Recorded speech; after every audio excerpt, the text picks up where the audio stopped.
Why did every man in the room go silent the moment she stepped through the door, yet pretend they didn't see her? The air smelled like scorched coffee and jet fuel, a bitter mix that always clung to deployment mornings. Pilots lounged in their chairs, trading loud jokes inside Fort Davis's main briefing hall. Boots scraped against metal floors, helmets thudded onto tables, and the bravado of airmen filled the room like static, reckless, confident, untouchable.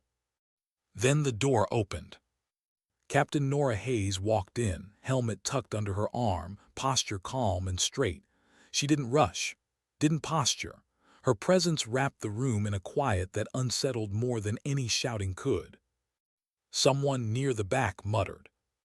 Thought this was a combat briefing, not a PR shoot. Snickers followed. Someone else added she's probably here to teach yoga, and laughter circled like vultures. She said nothing, just took her seat in the front row, settling her helmet beside her. The patch on her shoulder caught in the light, a gray A-10 silhouette stitched clean beneath the name Hayes. Most ignored it. A few stared too long, trying to read something in her face that she didn't offer. The projection screen flicked on. Operation RIDGFIRE. A single word under it, EXFIL. 300 soldiers trapped below enemy-ridden ridges, cut off, running out of ammunition, minimal comms. It was hell on paper. The colonel began the briefing, voice crisp, but Norah barely heard him. She already knew the valley simply from the topography shown. She studied it with stillness that felt almost reverent. Her fingertip traced a narrow corridor where artillery nests were likely hidden. She was memorizing every path in silence. Behind her, whispers kept floating. She's too young, too quiet, never saw real battle. She remained unbothered. Silence was armor. The colonel droned on about ridge structure, likely weapon placements, evac priorities. Norah took notes without lifting her eyes. She could feel the room, some curious, some doubtful, one or two hostile. But no one saw the truth hiding behind the calm. She had already built the battlefield in her mind, layer by layer, like a map laid over scars. Someone leaned toward his buddy beside him. She's just here to check the PR box, man. Never seen real heat. They give these slots to get headlines now. Norah shifted only enough to tuck her father's old watch beneath her sleeve. The cracked glass brushed her wrist, familiar and grounding. A reminder of where she'd come from, who she used to be before she learned how fast a sky could steal someone you love. Outside the windows, early light crept over the tarmac. Every morning before she flew, she stood at the runway's edge, pressing her thumb to that broken watch face, its second hand ticking stubbornly, almost reluctant, like time had learned to ache with her. The ritual never changed. She whispered a promise, never for victory, never for survival, but clarity. Clarity keeps you alive. That was one thing her father gave her long before she earned wings. She remembered old mornings in Idaho where she grew up inside the skeleton of her father's hangar, oil under her fingernails before she could spell hydraulics. Engines hummed like prayers. Her father always said machines had personalities. You just had to listen. Norah listened until it became second nature, the breath of engines, the language of metal under pressure, the pulse of flight. The A-10s were the stubborn kind, he'd say, the brave kind, the kind that didn't quit when the fight started.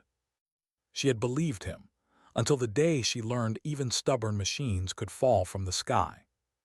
In the ready room afterward, the chatter surged again. Captain Nolan Reeves led the symphony, loud, confident, too confident.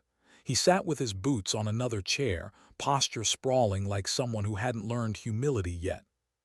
You know why they assigned her to Ridgefire Escort? He asked, loud enough to ensure she heard. Because she flies safe, no risks, straight lines. HQ loves that. Laughter bubbled. Norah kept flipping through topographical data, pencil tapping lightly. Reeves leaned back, smirk heavy. They want someone who won't get emotional, stick to the checklist, play it safe. Norah paused her pencil, looked up, only briefly. I fly to bring people home, that's different. The room quieted, not because she raised her voice, but because she didn't. Because she spoke with that steady, unshakable cadence that unsettled those who mistook silence for weakness. Reeves scoffed, though not quite as loudly. Still, the others didn't stop staring. Most didn't know her story, didn't know why she moved like someone measuring every breath, why she traced her palm along her A-10's wing like she felt a heartbeat beneath metal. No one here knew about Marcus Hale. Her wingman, her equal, her brother not by blood but by sky. They had flown together until April 12, 0412, when flames swallowed him midair, a day sealed into silence. She carried that day like a tattoo carved under skin. Literally. 4112 inked faintly beneath her shoulder blade, hidden, only felt in the burn of muscle memory. That morning, before anyone else arrived, she had unfolded a creased letter from her chest pocket, Marcus's writing, the one she kept tucked close to her ribs like an extra lung. If you're reading this, it means you made it. And that's what matters. Keep flying for both of us. She pressed it to her chest before tucking it away. A promise was heavier than dog tags. She knew that now. Lieutenant Avery, young and sharp, glanced at her in the briefing. "You don't talk much, do you?" Norah blinked once. Talking never kept anyone alive. He nodded slowly, unsure whether she meant it literally. She did. Later in the simulator building, desert terrain flickered onto her screen. Reeves sat in the next pod watching her feed. He flew loose, reactive, trusting adrenaline more than physics. She flew calculated, feeling the invisible threats before they appeared. Halfway through the sim, the system threw an anomaly. Unexpected anti-air from a ridge. Reeves dove early, too early crashed virtually. Norah waited a second, just one, the difference between panic and precision. She flanked the threat and eliminated it cleanly. "Lucky break," he muttered. "Or maybe I listened," she said. Even the tech crew looked up. Her flying wasn't flashy, it was controlled, almost intimate, like she and the jet shared breath. Hours later, Colonel West assigned flight positions. Reeves lead. Hayes secondary escort. A ripple of whispers followed, some skeptical, some relieved. Norah sat straighter, eyes calm. She didn't question, didn't flinch. The colonel turned to her, tone sharp. "We need reliability, not emotion clouding judgment." A blade disguised as instruction. She felt old grief pulse beneath her ribs, but showed nothing. "Understood, sir." He didn't know it wasn't emotion she feared.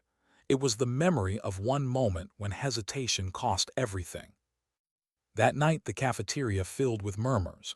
Two younger pilots whispered over cheap pasta. They say she froze once, lost her wingman. Some say she still sees ghosts on radar. Their laughter was small, nervous. Norah sipped her coffee alone. She didn't look over, didn't need to. She'd heard every version of that story, each one wrong in its own way.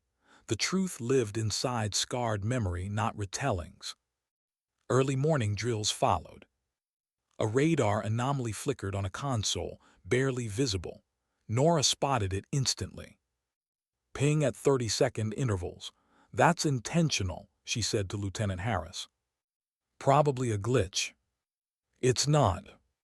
They ignored her. Hours later, tech confirmed a hidden radar unit. A lucky catch, they said. A coincidence, Reeves insisted. Norah didn't argue. Sometimes truth wasn't loud, it was patient. Later that day, a young lieutenant approached her again. "Do you ever regret flying?" She didn't respond immediately. She thought of the letter, the tattoo, the hangar her father built with hands stained by oil and ache. "I regret when I stopped listening," she said softly. He didn't understand, not fully, but he nodded, because even he could see it.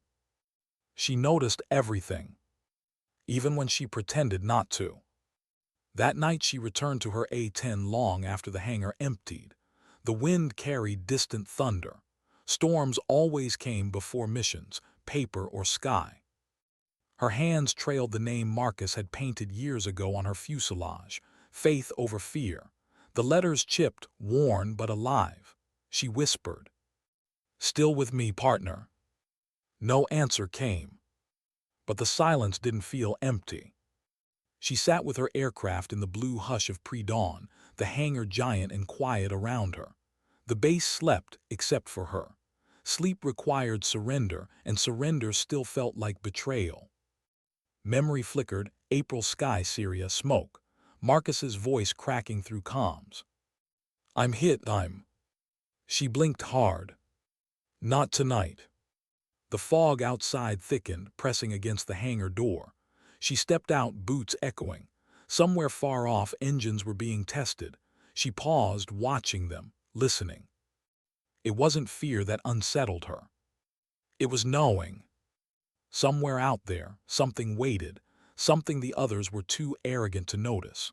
A threat she could feel like breath on her neck. She closed her eyes just for a moment. The narrator inside her thoughts whispered, "Sometimes the quiet one isn't afraid, she's remembering." The runway lights flickered like stars shaking in the mist. She stood at the runway's edge, thumb pressed against her father's watch face, asking for clarity, not courage.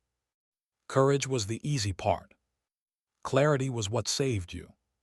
She inhaled, slow, controlled, and then turned away from the night, stepping back toward base. She had a promise to keep.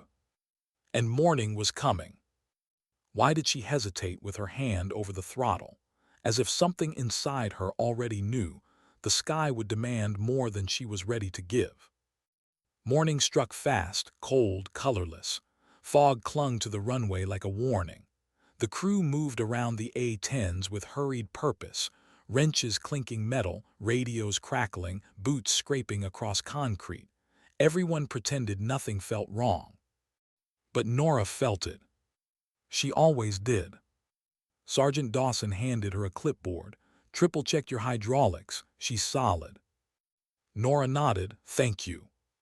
Her voice was calm, but something behind her eyes seemed distant, like she was listening to a conversation no one else could hear. She began her walk-around, slow, reverent, one hand trailing along the wing as though reading Braille etched into steel. Private Jenkins stood a few steps away, watching with quiet respect. He'd never seen a pilot treat an aircraft like this, like a partner, not a tool. The faint outline of her tattoo peeked beneath her sleeve again. He couldn't help himself. "Ma'am, what do the numbers mean?" Norah zipped the sleeve up carefully. "It's a reminder," she said, of what he wanted to ask. But her tone, something told him not to. She wasn't rude, just closed. Like the memory lived in a place she refused to let others enter. Her fingers paused beneath the cockpit. A small, faded photo still sat tucked under the gauge housing. She lifted it gently, two pilots, dusty desert smiles beneath a ruthless sun. Marcus Hale beside her, helmet under his arm, sharp grin, alive. She placed the photo back with a care, usually reserved for wounded things. Outside, Reeves swaggered toward his jet, helmet crooked under his elbow. He shot her a sideways smirk. "You planning on marrying that plane?" Norah didn't answer. Reeves lifted his sunglasses. "You hear they bumped our timetable. We fly sooner. You ready?" She tightened her gloves. "Always." He laughed. "See, that's what I mean. You talk like a poster. Loosen up. It's a rescue mission, not Judgment Day." She looked at him. "You only say that because you haven't seen Judgment Day." He blinked, unsure whether she was joking. She was. A junior crewman jogged up with a message, "Briefing room. Now." Inside, the air buzzed with a restless energy. Colonel West stood at the front, the map glowing behind him. "Situation has deteriorated," he began. "Ground units are taking heavy fire from both ridges. Medevac failed. We have wounded." He paused, gaze dark. And as of an hour ago, comms with their forward element went dead. A hush cut through the pilots. Reeves leaned forward. They're still alive. Some, West replied. Last intel suggests they've fallen back to defensive trenches. Supplies low. Enemy appears to be repositioning heavy artillery. The map flickered, enemy icons swarming around the valley like ants. Norah felt it again. That pressure behind the ribs. The invisible thread tugging her toward a place she'd sworn she'd never return to, a sky carved by fire. West continued. Primary mission, suppress ridge fire to secure an evac corridor. Secondary, provide overwatch until ground extraction complete. He stabbed a finger at the map. Reeves, you take lead. Hayes follows, 2 passes, repeat 2 passes. Then you return to base for refit. Do not get pinned. His eyes landed on Norah. This is not a hero run. She held his gaze without blinking. Copy. His stare lingered as though searching for something inside her, fear maybe, but her face was still, controlled. Briefing dismissed. Reeves clapped her shoulder. Just stick with me. We hit the ridges and get out. No improvising. She didn't respond, not because she disagreed, because she already knew better than to promise what she couldn't guarantee. Outside beside the A-10, a breeze swept across the tarmac, carrying the smell of rain. The storm was close. Norah felt it collect beneath her skin, pressure building, memory stirring. She opened the canopy, climbing into the cockpit like someone returning to an old wound. The harness slid across her shoulders, familiar weight settling. In her ear, Reeves' voice came through the comms. Ready to dance, Hayes. She closed her eyes once. Then, let's fly. Engines roared. Concrete shook beneath the weight of steel alive. They launched into the sky, 2 A-10s slicing through low fog, climbing beyond the gray. The air thinned. Sunlight pierced through like a blade. At 10,000 feet, the world stretched beneath them. The valley ahead burned, thick plumes rising like dying prayers. Radio chatter burst through. Alpha 21, we're pinned. Multiple wounded, we can't. Static swallowed the rest. Reeves steadied his tone. Falcon flight inbound, hold tight. Norah scanned the ridges, her breath shallow. Her HUD flickered, something was interfering. Noise, ghost signals. Reeves spoke again. We make a clean run, I take left gun nest, you take right, we pull up and wait for ground confirmation. No heroics. But something wasn't right. The ridges, they were too quiet, too still. The artillery fire below was reckless, frantic, but the ridges held their breath. She knew that feeling. Ambush. Her fingers hovered over the manual controls. The static pulse they ignored yesterday, the one they dismissed as glitch, now echoed through her bones. Falcon lead, she said. Be advised, ridgeline signatures look coordinated. Reeves snorted. Relax, they're just spraying. No, she whispered, they're waiting. Then the first missile streaked upward. Break, break, break. Reeves rolled. Norah followed tight. The missile passed inches below her wing, too close. Reeves laughed, breath sharp. Hot welcome. But Norah didn't. Her pulse hammered. This wasn't random fire. This was guided, trained. She banked left, scanning. Her HUD glitched again, white static. Then another missile alarm. Reeves dove too shallow. The second missile clipped his engine. Smoke burst from his right side, flame trailing. Mayday, mayday, I'm. Static cut him off. His A-10 spiraled, eject sequence firing. A lone chute unfolded into the smoke, the smallest, most fragile hope against chaos. Norah's breath caught, held. The image slammed into her like a memory. Another jet falling, another voice breaking over comms. Marcus. Not again. Colonel West's voice barked through her headset. Falcon 2, do not engage. Maintain altitude, await orders. Down below, voices screamed across broken comms. We're pinned. They're moving on us. We're gonna. Gunfire swallowed them. Her gloved hand shook over the throttle, not from fear, remembering. "Falcon 2, Wes repeated. "Stand down." Her heartbeat slowed. That strange clarity, cold, absolute, slipped over her. She looked at the valley, at the wounded, at the smoke curling upward like pleading hands. Her father once told her, "Machines don't make choices, pilots do." She closed her eyes.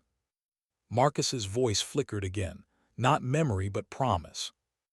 "If one of us falls, the other keeps flying." She exhaled. "Falcon 2, she whispered, "engaging." She dove. The A-10 screamed toward the valley, cutting through black smoke. Wind howled across metal. The targeting system stuttered, useless. She flipped it off. "Manual. Old school." Her father's voice, listened to the machine, echoed in her bones. Her hands flew over controls, guiding steel through fire. The ridges closed around her, claustrophobic, angry. Tracer fire traced the sky like burning ropes. She dipped low, so low treetops scraped her underbelly. Gunfire burst beneath. She aligned the first ridge. Squeezed the trigger. The GAU-8 spat death, a roar so deep it became a heartbeat. Rounds tore into the hillside, ripping apart artillery nests. Dirt exploded upward. Ground radio cut through. "That's her. She's inside the valley." "Holy." Norah didn't hear the rest. She banked hard, pressing into the ridge's shadow, tracing memory, not maps. The valley was a labyrinth of danger, but she had flown worse. Syria. Project Falcon Gate. 4112. She danced with death before. The second nest lit up, missile lock imminent. She rolled inverted beneath a rock shelf, squeezing another burst. The nest vanished in shrapnel and smoke. Her radio screamed. "Falcon 2, abort. You are not cleared for." Ground fire neutralized. Her voice cut clean through the chaos. "No panic. No pride. Just truth." She caught sight of Reeves, parachute drifting, snagging on a ledge. He was alive, hurt but breathing. A wave of relief cracked against her chest. She forced it down. There were still soldiers below. She climbed, arcing through smoke. The valley floor revealed itself, men dragging wounded into trenches, explosions lighting their faces. She thought she saw Marcus there for a split second, helmet askew, grin sharp. But that was memory stunning real. She dove again. Another ridge. Another nest. The GAU-8 tore it apart.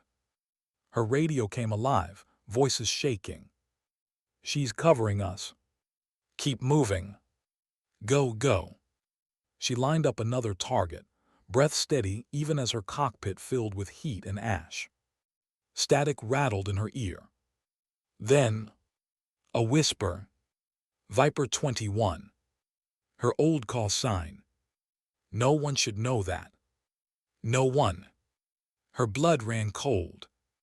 The voice repeated. "Viper 21, you're not done."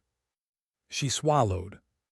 Not Marcus's voice, not command, something else. Memory or ghost. She silenced it, focused. Another run. She fired. And the ridge went quiet. Smoke rolled upward. Silence followed, brief, trembling. "Command," she said. "Valley corridor clear, begin extraction." Silence. Then, "Copy that, Falcon 2. Outstanding work." Hands trembling, she stared at the landscape below, the same kind that once swallowed her partner. Now she carved an exit through it. Hundreds below would live. Because she refused to stand down. Reeves' chute clung to the ridge, rescue team inbound. Norah circled, low and slow, watching over the valley like a sentinel of smoke and steel. The clarity faded. Adrenaline ebbed.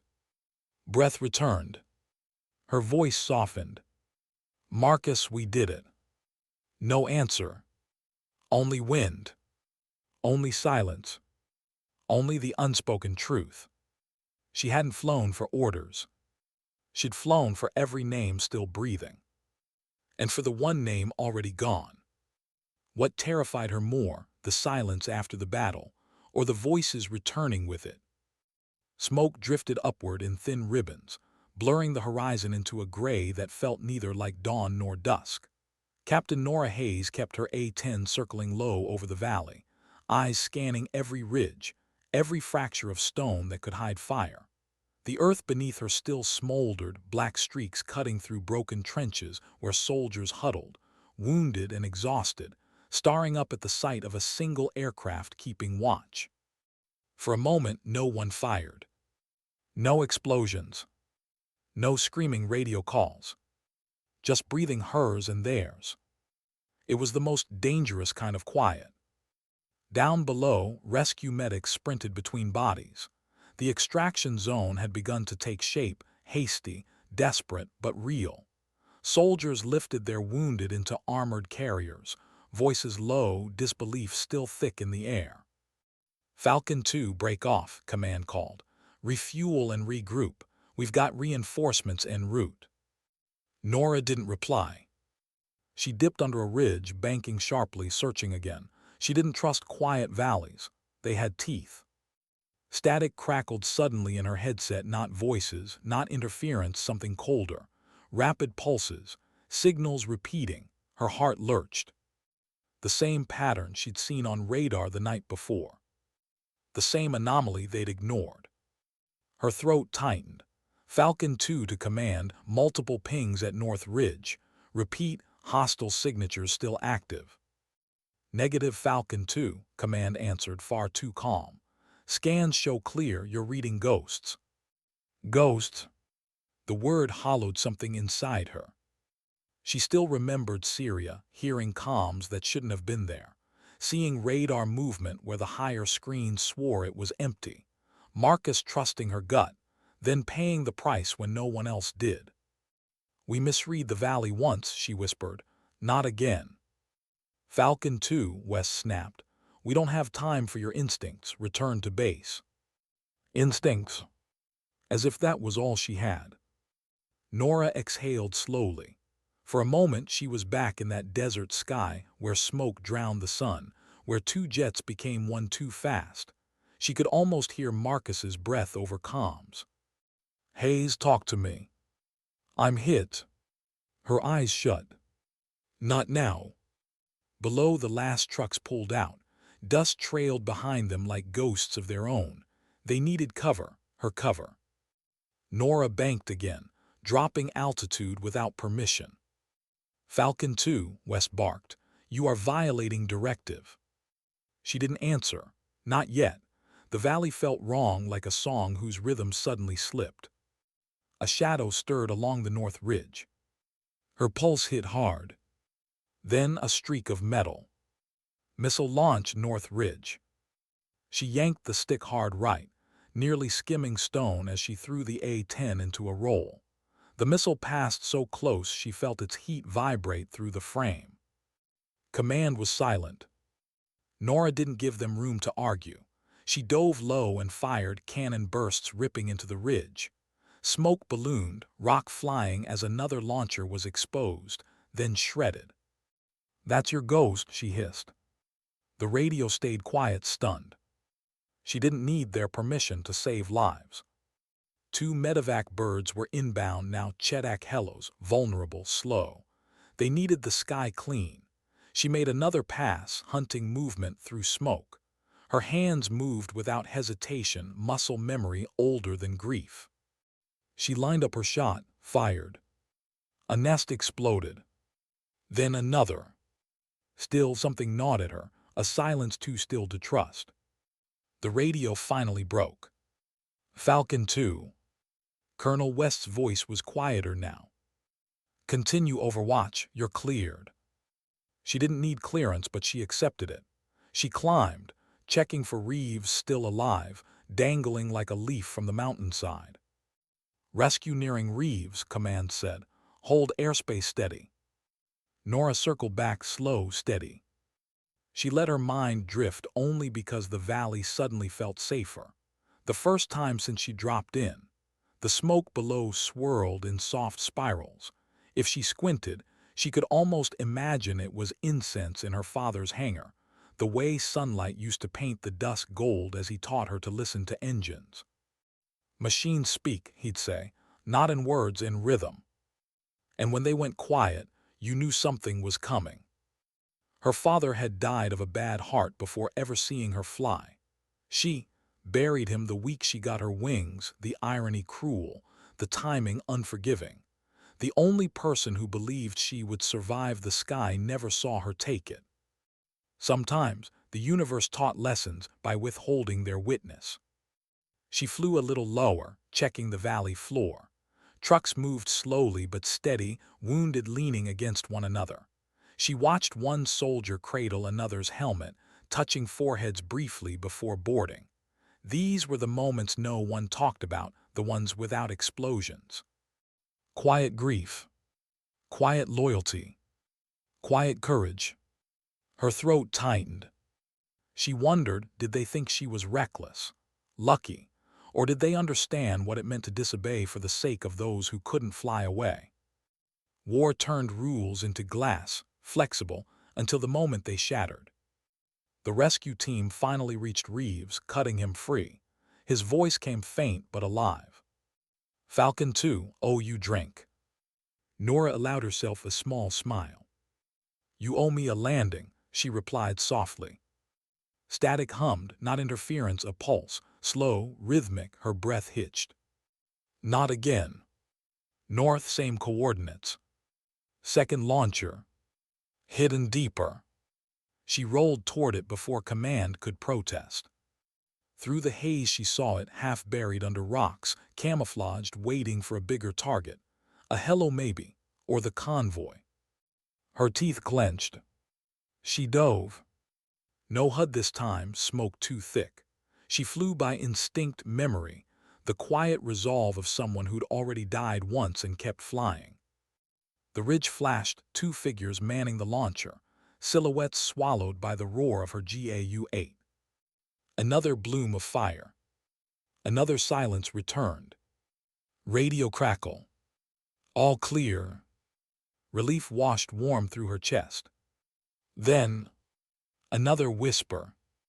Viper 21. Her hand froze. She wasn't hallucinating. This time, the voice wasn't inside her head. It was coming through the comms. "Command," her voice strained. "Who's transmitting on secure channel?" Silence. She switched frequencies. "Identify yourself." Only breathing answered, calm, familiar. Norah's skin crawled beneath her flight suit. It wasn't possible. Then, the voice again. Not desperate. Not pained. Just steady. "Hayes." Her eyes burned. "Marcus." No, it couldn't be. He died, she watched him fall. She kept his letter. She carved his memory into her bones. The breathing faded. Signal cut. Only static remained. She sat frozen, circling above a battlefield suddenly too silent, too empty, a battlefield that had taken one voice and returned only echoes. "Falcon 2 returned to base," West said. She didn't respond. Her throat closed, mind spinning. She checked logs, no outgoing ID, no encrypted sender, no transponder. Nothing. Like it had never been there.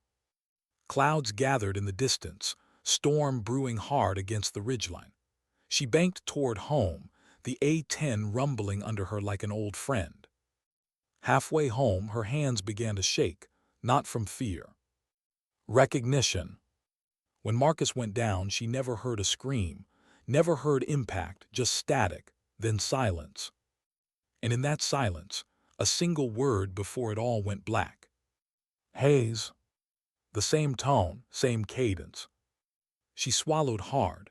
Her eyes welled, but she blinked the moisture away. This wasn't the time.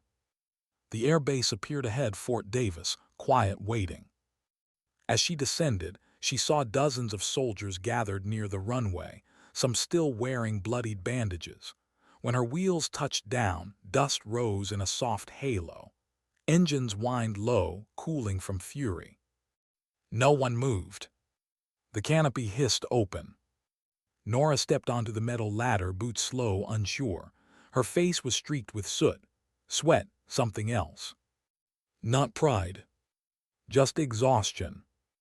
The soldiers began to move toward her, hesitant at first, then faster. A sergeant limped forward, raising a trembling hand in salute. Another followed, then another.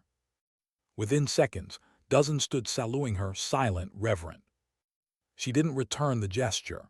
She just looked at them, eyes searching for something she couldn't name. One private mouthed, "Thank you."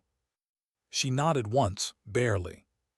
Colonel West approached, slow, steady. He stopped in front of her. "You disobeyed." A hush fell. His eyes softened. "You also saved them." The words carried weight, not admiration, not apology. "Truth." She nodded once. "Just doing my job, sir." He opened his mouth, paused, closed it. He stepped back. Reeves limped toward her, left arm in a sling, grin crooked. "You're insane," he said softly. Then his voice broke. "Thank you." Norah looked at him. The wind lifted her hair, brushing soot from her cheek. "You're welcome." He swallowed hard. "Doesn't fix what I said before." "It wasn't about me," she murmured. Reeves hesitated, then nodded, ashamed. Silence stretched, heavy, human. Norah walked past him, past the crowd, back toward the hangar. Her steps slow, weighted.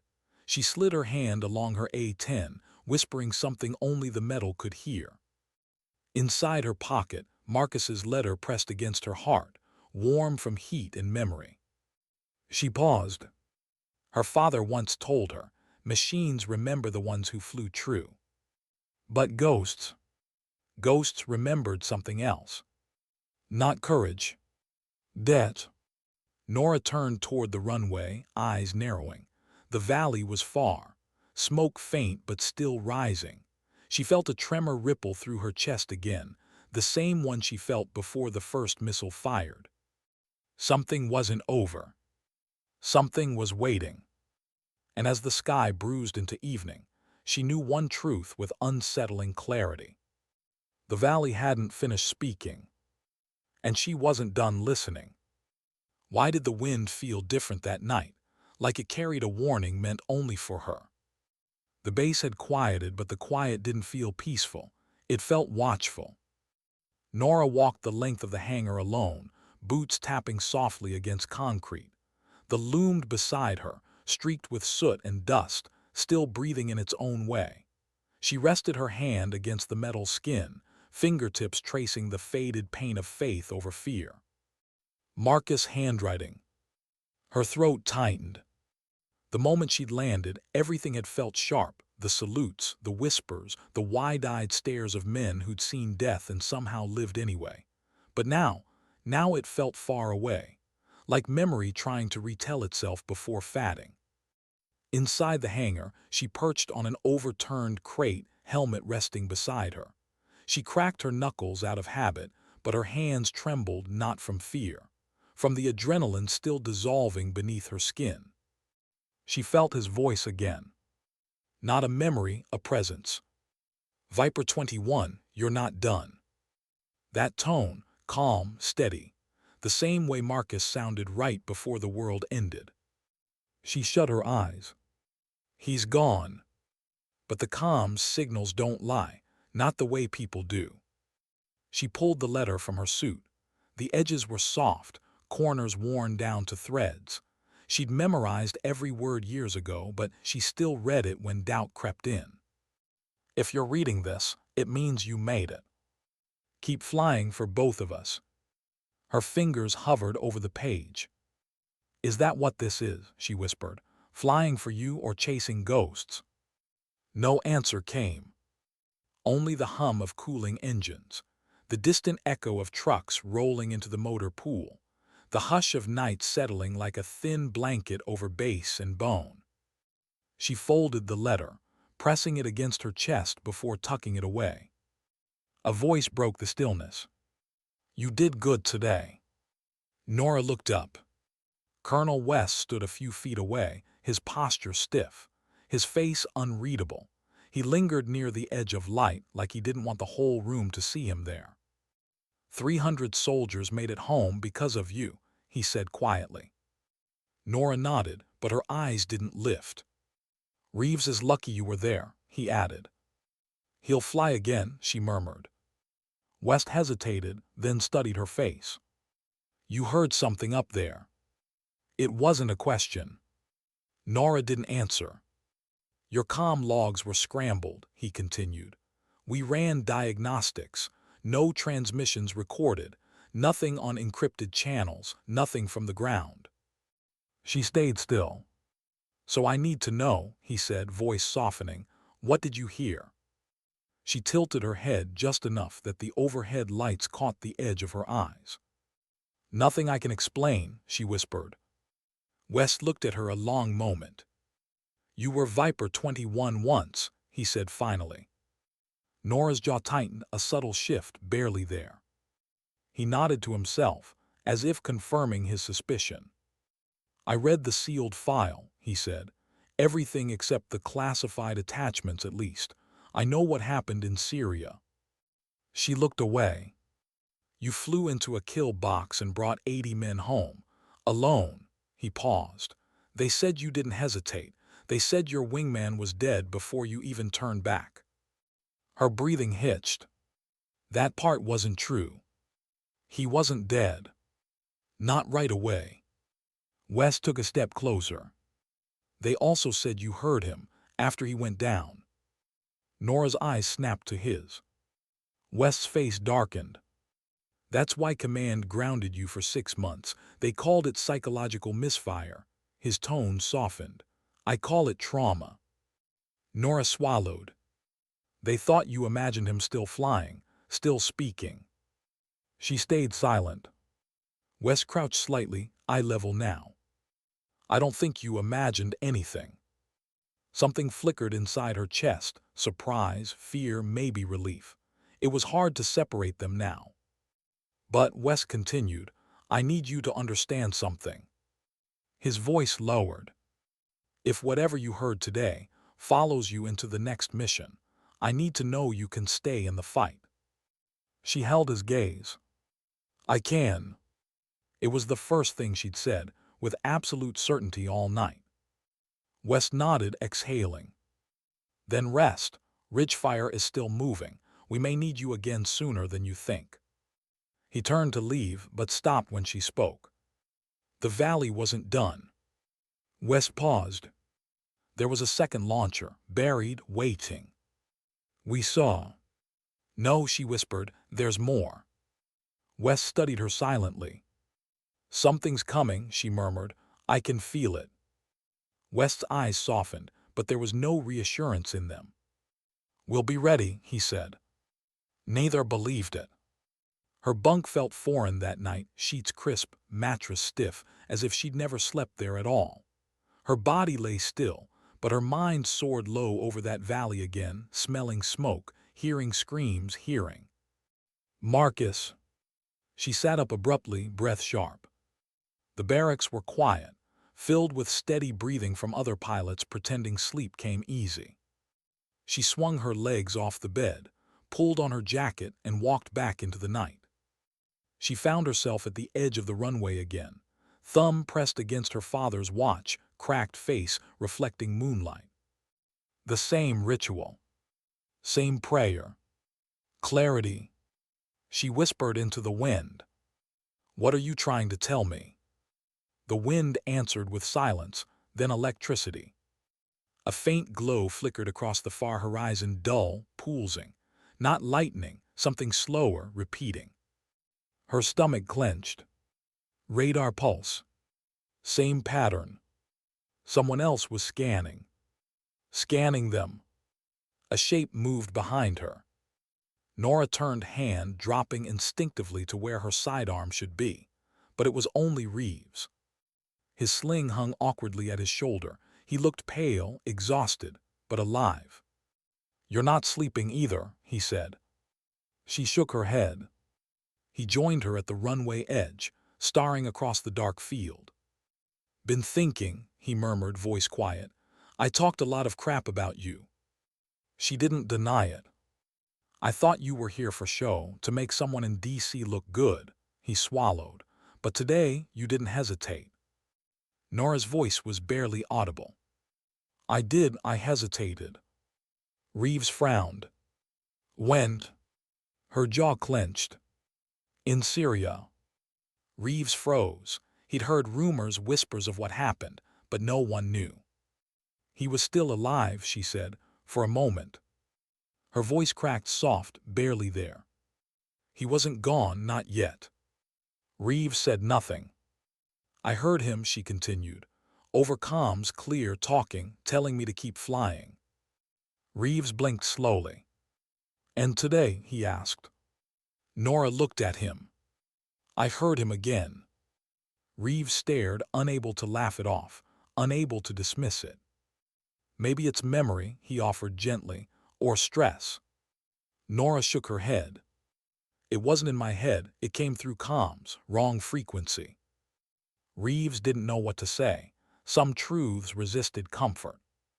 Before he could try, the distant horizon pulsed again, brighter now. He stiffened. "What is that?" Norah didn't answer. She already knew.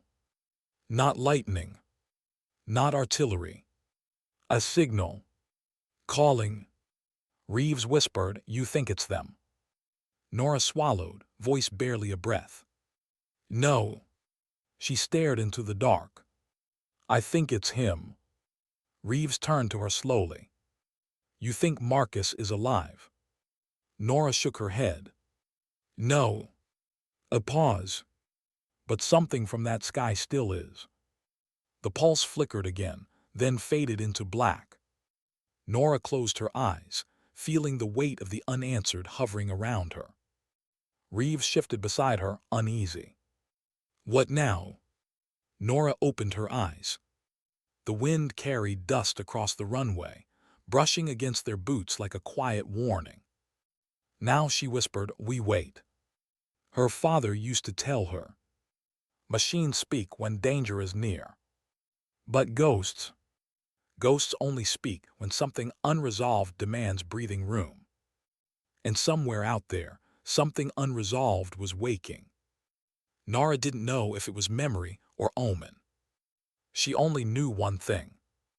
The sky wasn't finished with her yet. What do you do when the past refuses to stay buried and starts calling your name from the sky? Dawn crept over Fort Davis in muted color, a slow bleed of orange and gray across the horizon.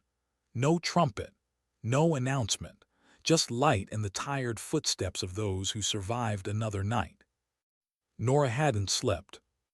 Her bunk remained untouched, sheets still tight, pillows still cool.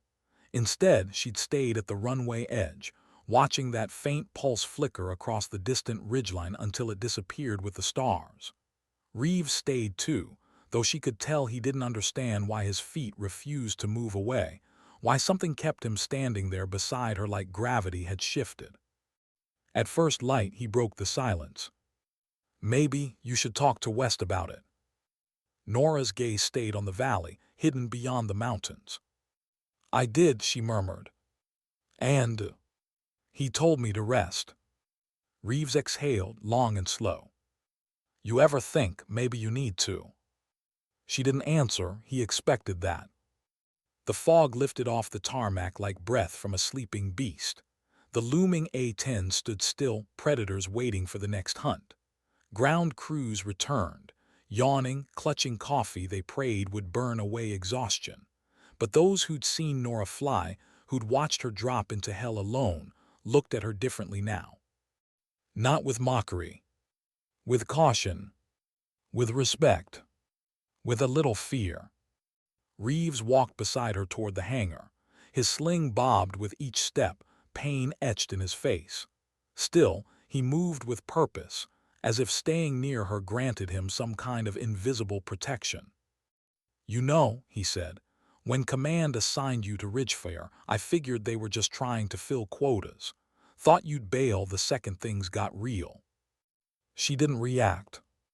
Then you dove, he continued. And I crashed before I could do anything worth writing home about. You lived, Norah said.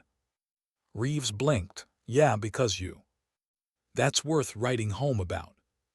His pace faltered. He frowned, unsettled. You know, I thought you were cold, but you're not. She didn't look at him. I'm just doing what I promised. To who? The answer sat behind her ribs, heavy and constant. To the ones who didn't make it home. Reeves swallowed, as though realizing how shallow his understanding of war had been until now. Inside the hangar, mechanics surrounded her aircraft. They paused as she entered, almost unconsciously stepping aside as though making room for something sacred. Dawson handed her a status sheet. She's ready, he said. You good, Captain? His tone wasn't routine. It carried weight, concern. Norah nodded. Good enough. Dawson hesitated. Anything you need, ma'am, you tell me, I mean that. She met his eyes. The sincerity there felt like a rare gift. Thank you.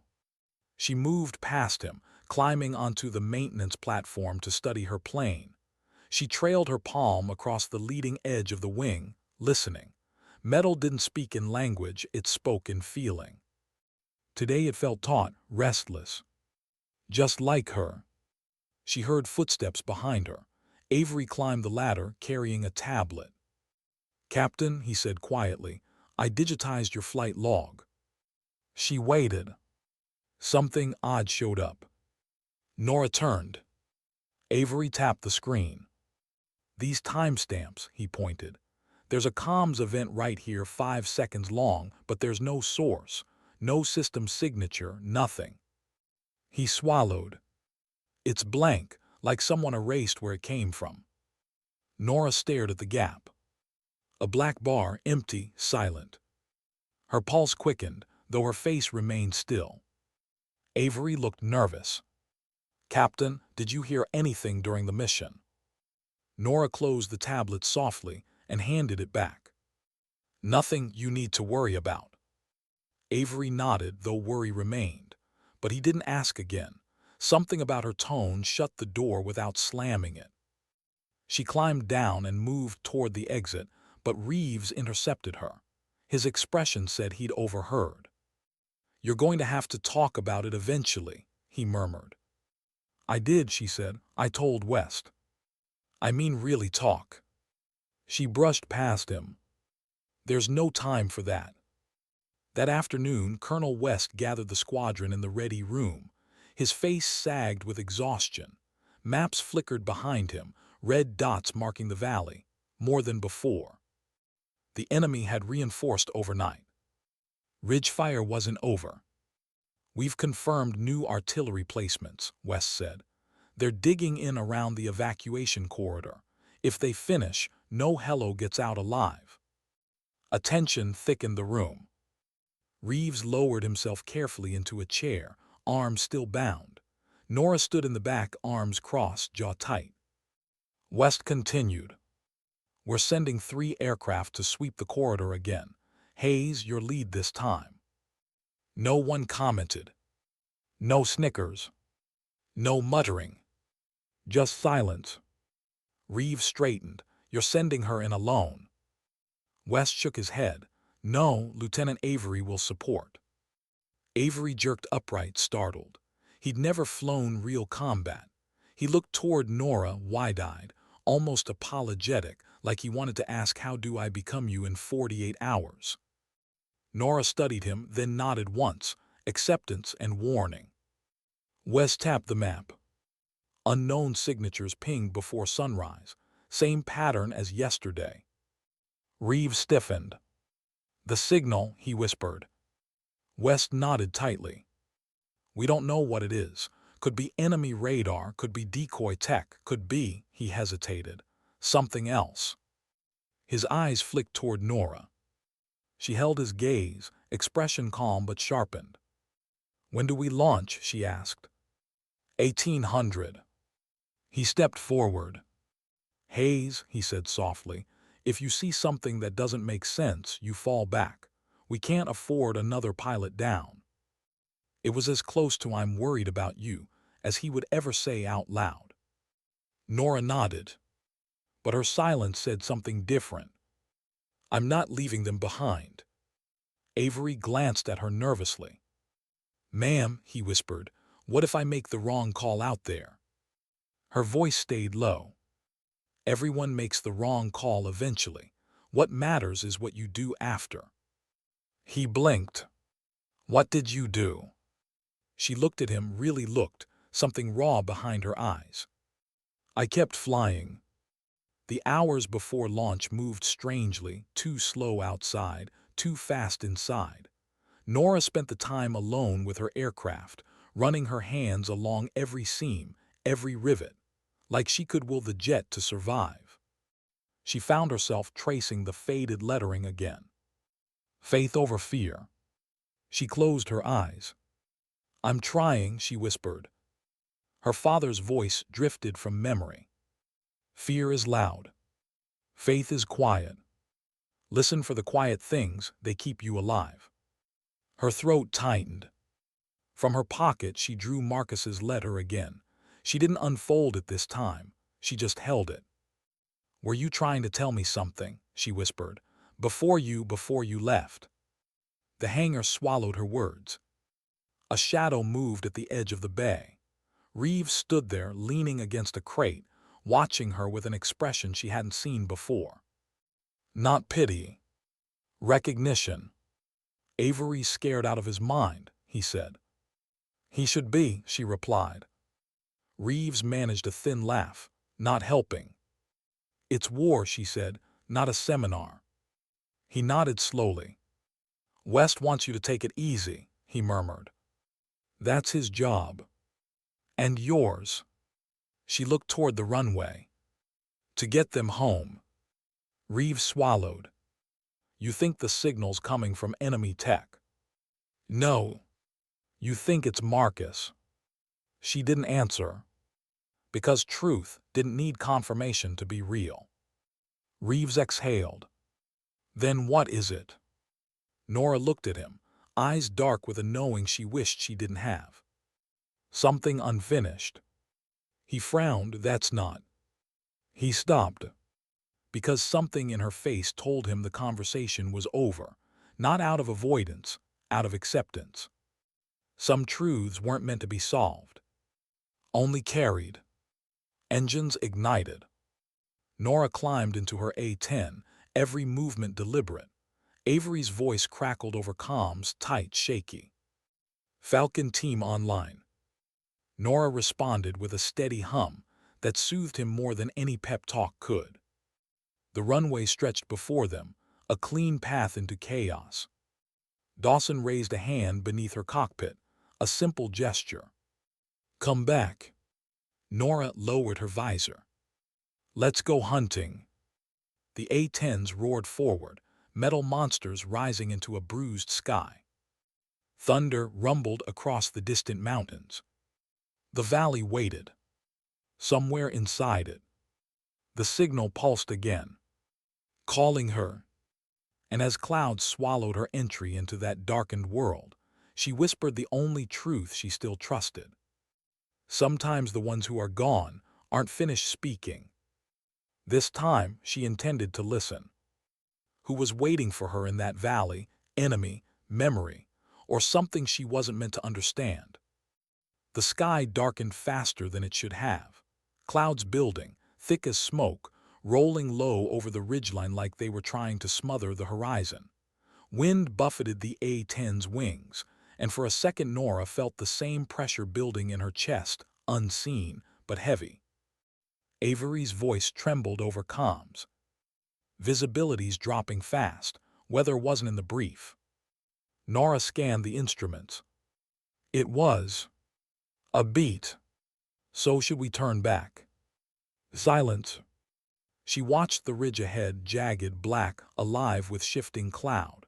She heard the distant pulse again, faint, rhythmic, like a heartbeat too slow to be human. No, she said finally, we keep going. Avery swallowed audibly. Roger.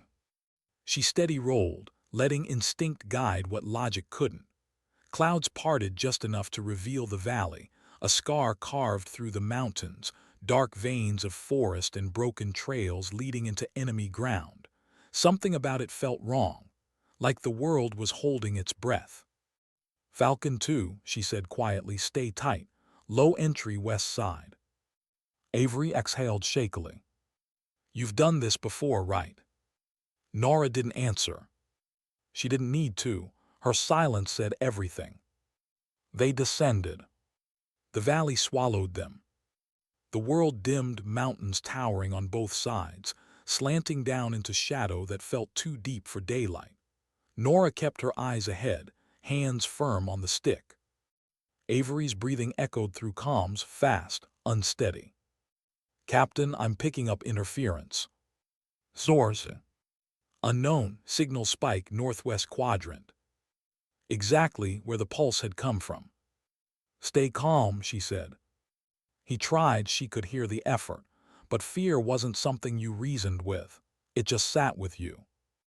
A faint static trickled through her headset, like whispering through walls. She stiffened. Here again. The same tone. Same hum. Marcus. Norah's breath hitched, but she didn't speak. Not yet. Avery gasped. Ma'am, I'm getting a comm ping, but there's no signature, no ID. It's shadowed. Shadowed. Her pulse quickened. Kill your crossfeed, narrow band.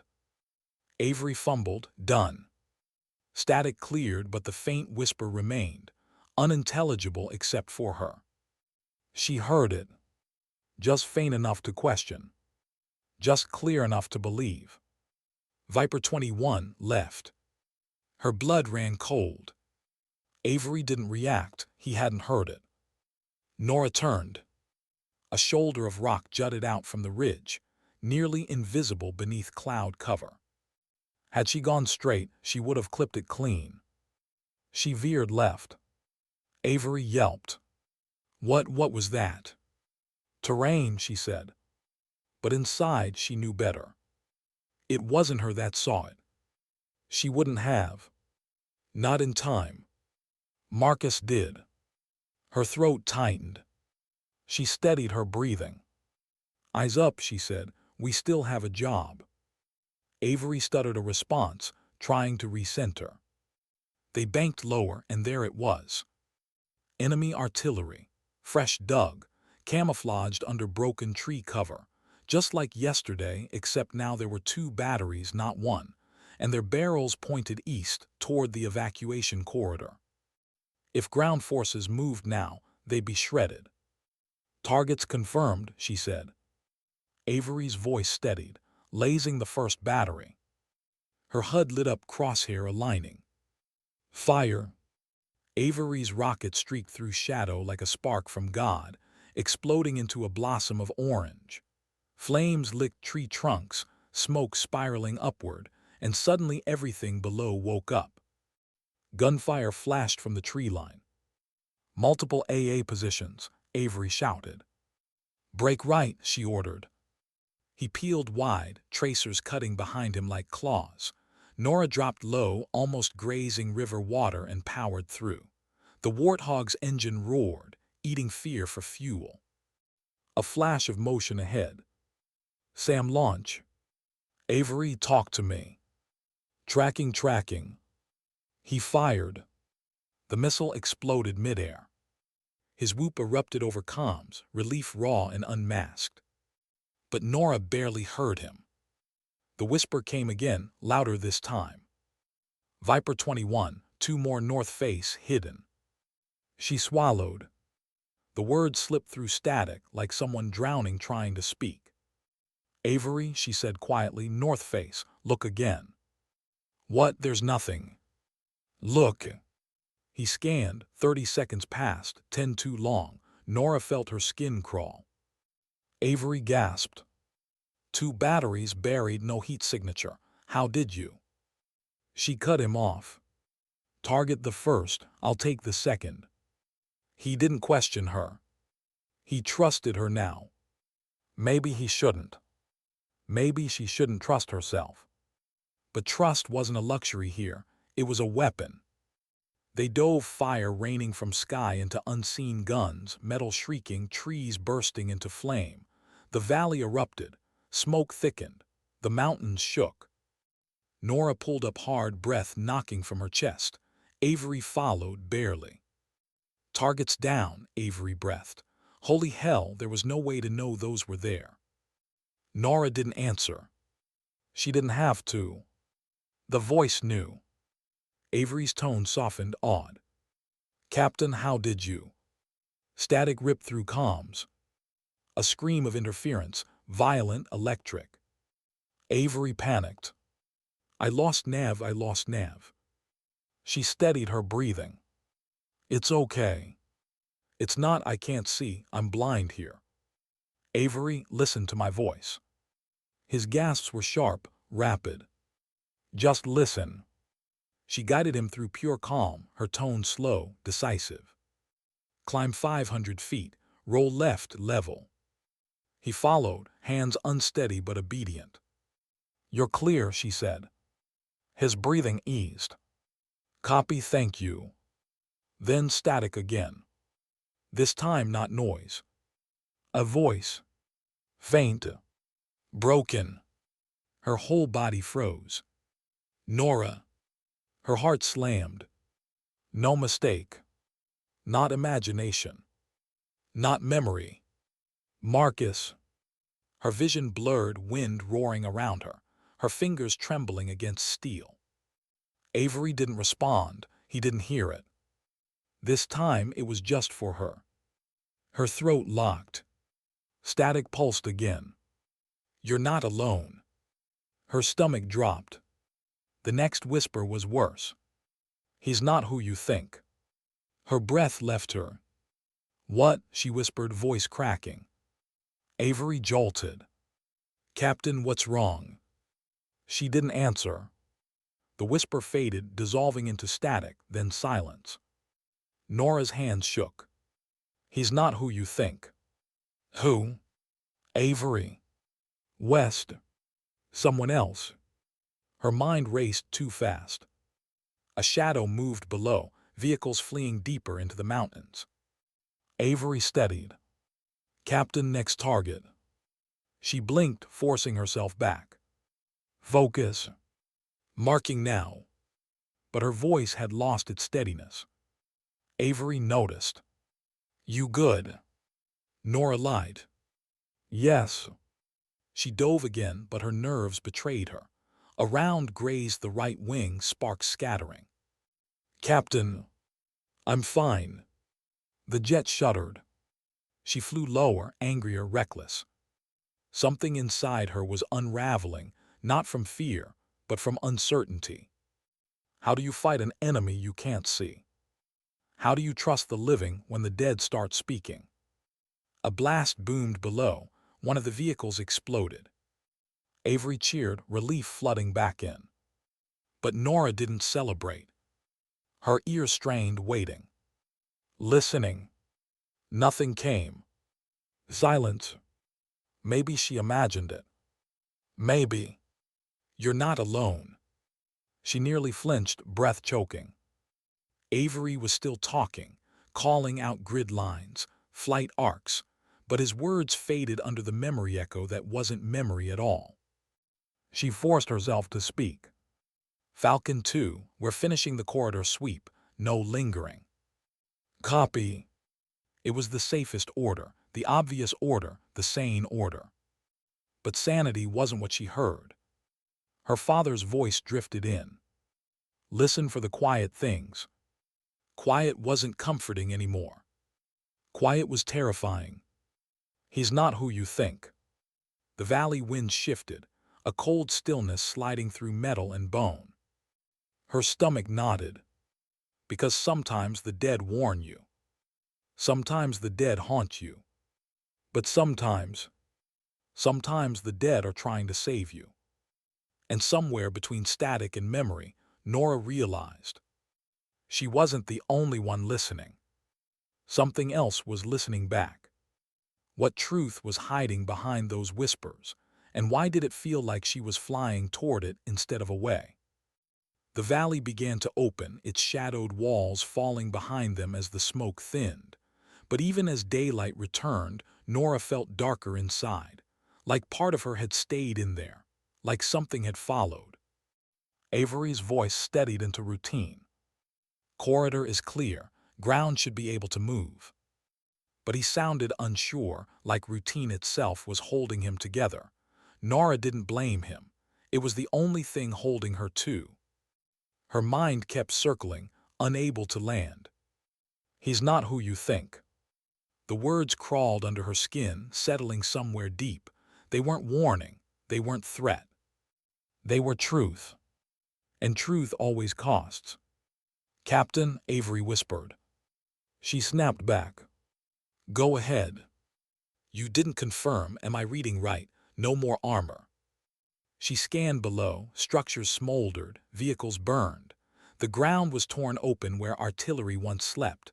No movement. "Confirmed, corridor secure." Avery exhaled shakily. "Good, because if I had to fire another rocket, I think I'd." He stopped. Static flickered. "No, no, please." Then, silence. "Avery, report." "Nothing." "Avery." Still nothing. A cold spike slid down her spine. She banked hard, rolling back into the valley. Falcon 2 sound off. Nothing. Dread crept in slow, quiet, too quiet. Then, I'm here, ma'am."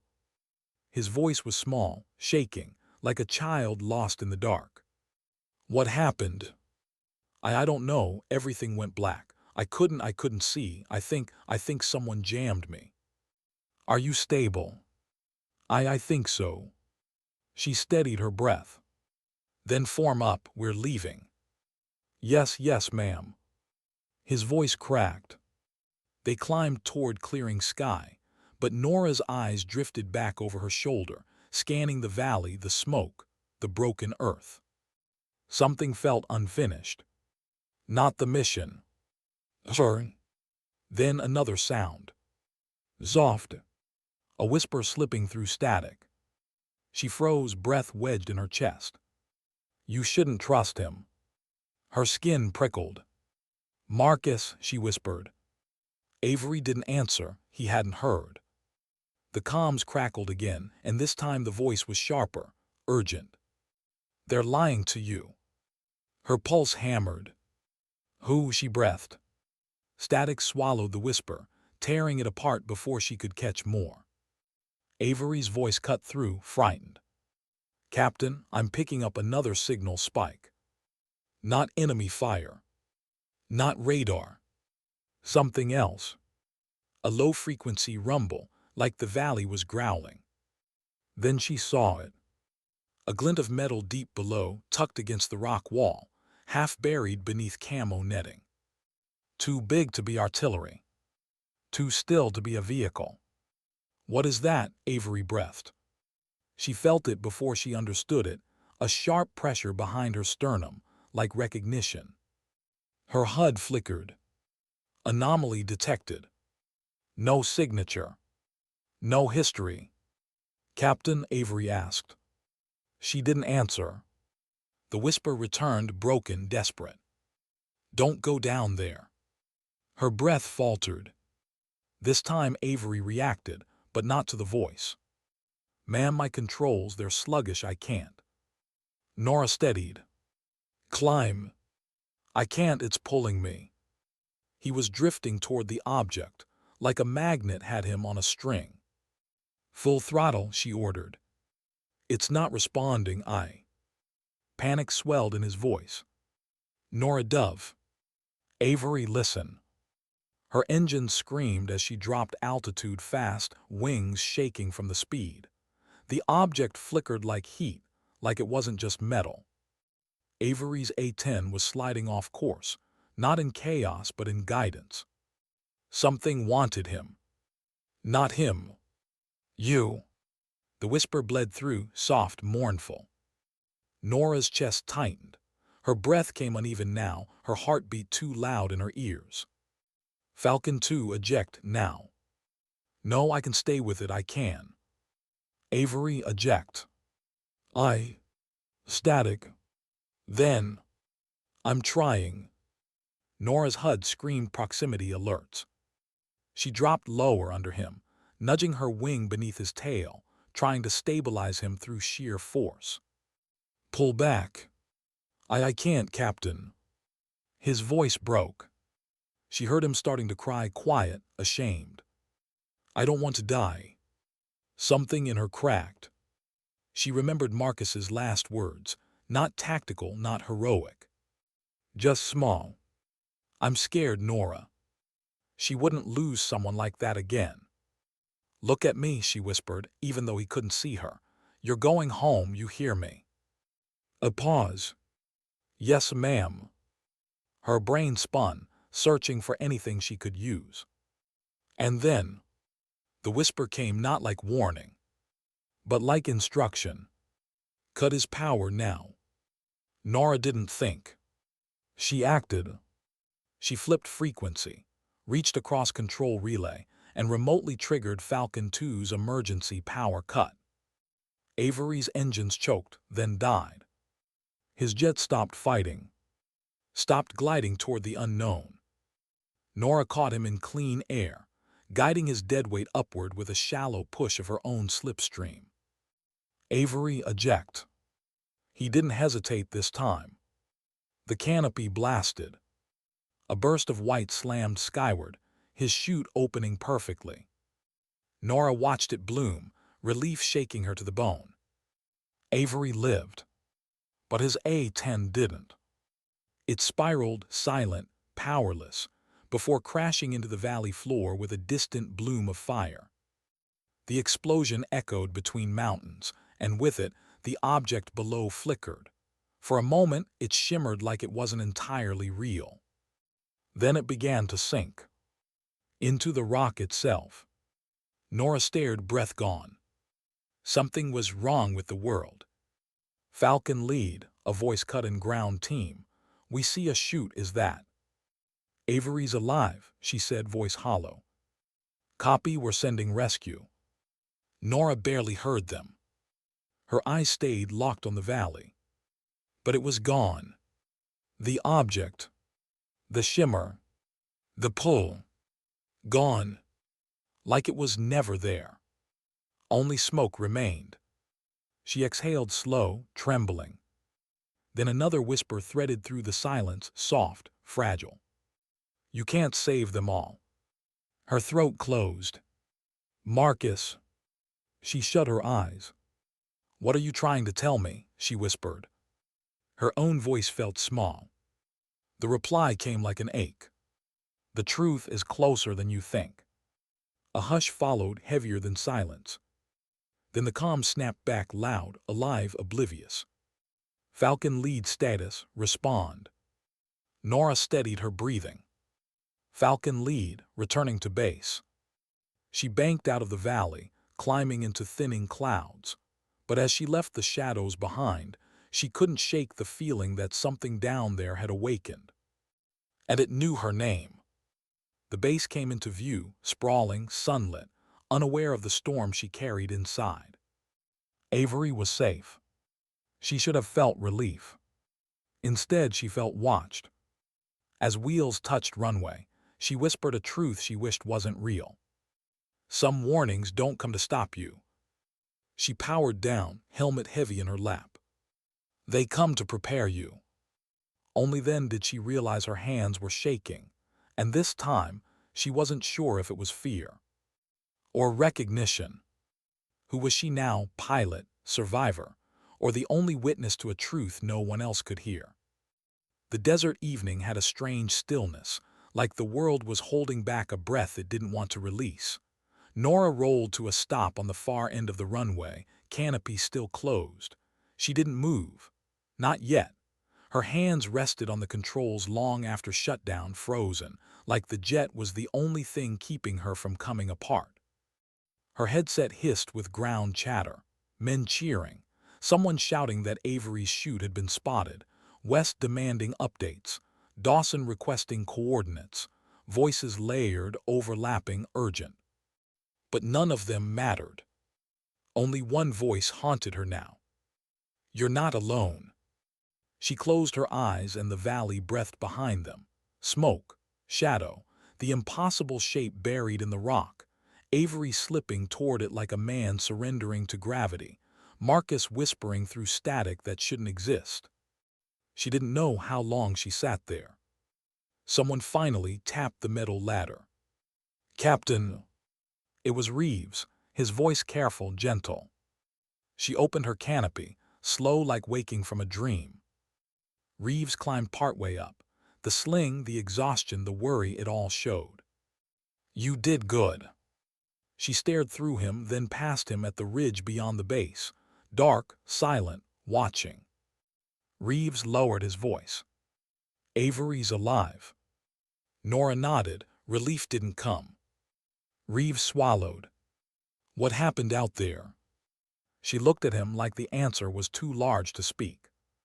"They wanted him," she said. "Who?" She didn't know. Or worse, she feared she did. Something answered for her. Not with words. With memory. "He's not who you think." Reeves frowned, reading the turmoil in her eyes. "Come on," he murmured. "Let's get you inside." She climbed down, boots hitting concrete, but her legs felt wrong, like the ground wasn't stable. Reeves stepped closer, ready to catch her if she crumbled. She didn't, she wouldn't. But something inside her had cracked, and cracks never ask permission before spreading. Colonel West waited in the briefing room, shoulders tight, jaw clenched. He dismissed everyone else when she entered, Reeves included, and shut the door. "What happened?" 3 words. "Easy." "Impossible." Norah stared at the table. Maps, flight paths, comm logs, all meaningless. None of them showed the valley she saw, not the real one. "Avery's aircraft lost power," she said. "Remote blackout, controls unresponsive. Cause? Unknown." West rubbed his temples. "And you?" "I triggered emergency cut so he could eject." "And the crash?" "I guided him out. His jet was lost." West nodded slowly, though his eyes searched deeper. "What else?" Her fingers curled against her thigh. Silence stretched. West's tone softened. "I'm not looking to punish anyone. I just need the truth." The truth. She wasn't sure she could survive hearing it aloud. But she tried. "We found more artillery. Hidden. No heat signatures, no radar. Something guided us to them." Something. Not someone. West caught that. "What guided you?" She held his eyes, voice quiet. "Marcus." West didn't move, didn't blink. For a moment she thought he hadn't heard. Then, "Your comm logs show nothing." "I know." "No transmissions, no reception." "I know." "So you're telling me?" "I heard him." West exhaled hard, not disbelief, not anger. Fear. Then he leaned back slowly. "Was anyone else in comm range?" She shook her head. "He spoke to only you." "Yes." West's eyes hardened, calculating. "How did you know about the hidden batteries?" Norah swallowed. "He told me." West didn't dismiss it, didn't laugh, didn't mock. He nodded, thoughtful. "Did anyone else hear anything?" Avery didn't. West stood, packing once. Something else happened. Not a question. Norah's throat tightened. There was an object. West stopped moving. "Define object." "It was in the rock, buried, camouflaged, too big for artillery, too still to be a vehicle." He stared. "And then?" "It pulled him." "Pulled Avery." "His aircraft like gravity, or a magnet." West inhaled. And after he ejected, it sank into the rock, disappeared. Silence. He looked at her like weighing the truth against the impossible. Her voice trembled. I saw it. Wes sat again, folding his hands. You're sure? Yes. More silence, then. Reeves told me you saved Avery by cutting his power before impact. Norah nodded. What made you do that? Her pulse quickened. Instinct. West raised an eyebrow. Instinct or instruction? Norah stared. He knew. She nodded once, small, ashamed. Instruction. From Marcus. Yes. West leaned back, processing. Do you believe he's alive? No. Then what do you believe? She stared at the wall, the valley, the impossible buried beneath it. I believe something followed us home. West's face tightened, a flicker of recognition, like part of him wasn't surprised, like he'd feared this moment long before. Captain, he said quietly, I need you to think very carefully. Norah's pulse slowed, heavy, thick. What aren't you telling me? She asked. West didn't answer, but he didn't deny there was more. Instead, he changed. Just a little. Like a door inside him closed. We've got Avery on the ground. Alive, that's priority. He stood abruptly. Get some rest. It wasn't a request. You're grounded until further notice. Norah's stomach dropped. Grounded. Not punishment. Protection. Colonel. It's in order. They stared long, quiet, heavy. West didn't look away. You bring back 300 soldiers and save a pilot's life, but if you go back up there now, he hesitated, I don't think you'll come back. Norah felt a slow ache rise, painful, familiar. It sounded too much like Marcus. He let her go.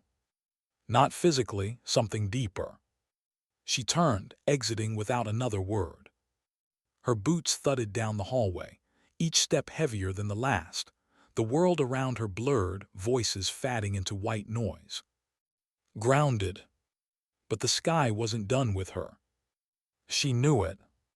It knew her. She sat alone outside the hangar that night.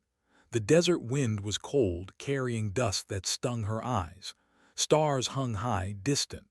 The base looked calm, patrols, fuel trucks, the soft hum of life continuing. Something she no longer felt part of. She held Marcus's letter. If you're reading this, it means you made it. Keep flying for both of us. She let the words bruise her again. Was that you, she whispered, or something pretending to be you? Wind answered with silence. Grief moved strangely. Some days it was quiet, some days it screamed, and sometimes it spoke like a friend you shouldn't trust. A figure approached, slow, hesitant. Reeves. He sat beside her without asking, shoulders closed, sharing the cold. You know, he said softly, Command thinks you're shaken. Aren't you? Reeves breathed out a shaky laugh. I saw my jet pulled toward a mountain by something I can't explain. I'm lucky to be alive. So yes, I'm shaken. He glanced at her. But you look like you lost something. Her voice was small. I lost someone a long time ago. Reeves nodded. And tonight you think you almost lost him again. Silence. Norah stared at her hands. I thought grief was about losing someone, but it's not. It's about not knowing what to do with the part of them you keep. Reeves swallowed. What did you keep? She looked up, eyes shining in dim light. His voice. Reeves didn't look away. I heard something too. She blinked. What? Right before I lost control, it wasn't words, more like pressure, like someone wanted me. Norah felt her chest seize. Not her imagination. Not hallucination. Something real. Reeves studied her face. You think Marcus saved me, he murmured. She didn't answer, because she didn't know, because it terrified her to believe. But what terrified her more was doubting. Reeves lowered his voice. West is worried. He thinks there's more to this than we're being told. He knows something. Yes. We're blind. Yes. Norah closed her eyes. The whisper returned, soft, fragile. He's not who you think. She opened her eyes, staring into darkness. Who, she whispered, who aren't they? Reeves frowned. What? She didn't repeat it. Some words weren't meant to be shared. Not yet. They found Avery the next morning, shaken, bruised, alive. He didn't speak. Not about the fall. Not about the valley. Not about what he saw. He only asked one question. Did she make it out too? The medics looked confused. Who? Avery looked at Norah. The woman speaking to me. Reeves stiffened. Norah's heart froze. What woman? Avery swallowed. The one who told me to eject. Norah went pale. Marcus hadn't spoken to Avery. Someone else did. Someone who sounded like her. A cold tremor crawled down her spine. Reeves whispered the only thing that felt true. You're not done. Norah stared toward the ridge, distant, silent. No pulse. No signal. No shimmer. Just waiting. The truth wasn't buried out there. It was coming. For her. And she understood finally, painfully. The dead weren't trying to haunt her. They were trying to warn her. Because the war she'd been fighting wasn't the war that mattered. The real war was just beginning. Sometimes dignity doesn't speak. It simply acts. And sometimes the sky calls your name long before you're ready to answer.